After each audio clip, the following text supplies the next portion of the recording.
Sources. How do we know what we know about ancient Rome? The sources for ancient Rome are many. There are ancient sources, there are inscriptions, there are coins, there are the monuments themselves, there are Renaissance drawings, there are photographs. We depend heavily upon archaeology. The archaeologist goes to a part of the city, excavates, and reveals the earlier layers and documents the material that is unearthed. Coins. Coins represent many monuments that we don't have anymore.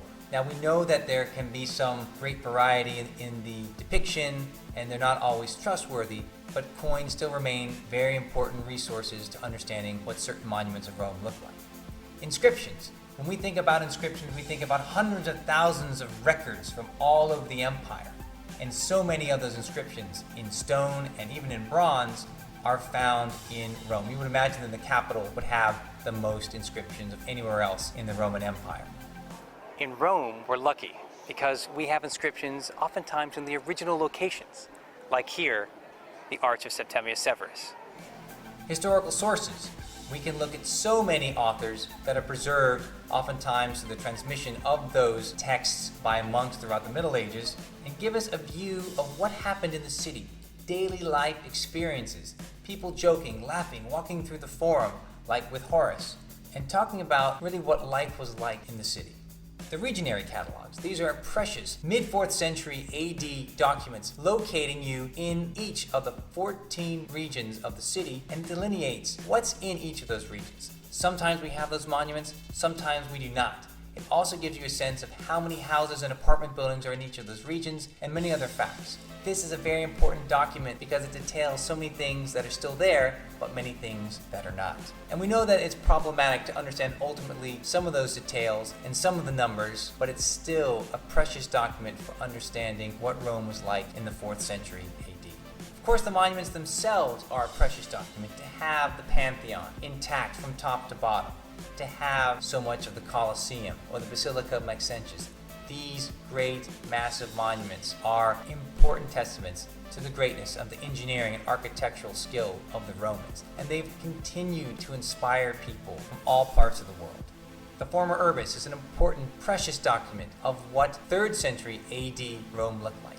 Carved on 150 panels of marble, placed in an office in the Forum of Peace, originally built by Vespasian, but rebuilt after a fire in the Severan period. These detail, oftentimes with labels, many of the grand structures of the city of Rome, including the Colosseum.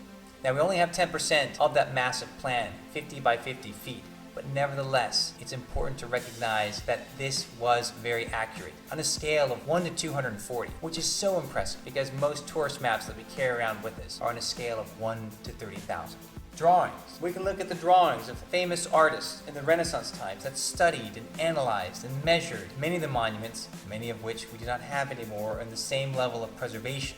We can think of Etienne Dupérac, who worked in the 16th century, who went through the city and is credited with having some of the most skilled renderings of what the ancient monuments looked like in their context in the 16th century. We can think of Palladio, who has records, ground plans of structures that in his day, in the 16th century, were so well preserved, and today they've all but vanished. At the end of the 19th century, with the invention of photography, we now displace drawing as the prime record for recording what Rome was like, and we shift into a new phase, which doesn't just detail what's going on in excavations or recording what monuments look like, but also the life that takes place around those monuments. The sources of Rome are many, and they don't always agree. And of course, they're never as much as you would like.